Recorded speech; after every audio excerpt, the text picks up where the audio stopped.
So, dahil mainit, babasahin pa uli ang lupa. Inunang ilagay yung shade. Yun, sa 2 tao. Tingnan natin kung ilang libo ang kaya nila maghapon. So, ganun lang kasimple. Okay. Ang division ng labor, yung isa naglalagay nung banana trunk, tinutupi.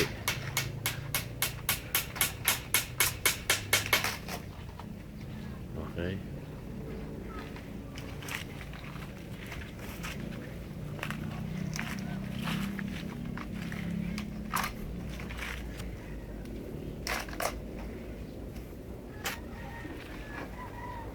Yung isa naman namumulot ng stick para suporta.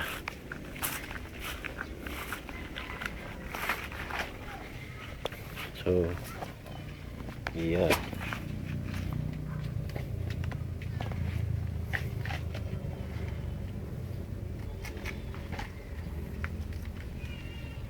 At yung material ay galing sa kugon. So, yun. Dali. So, hanggang doon nalalagyan nila. Okay.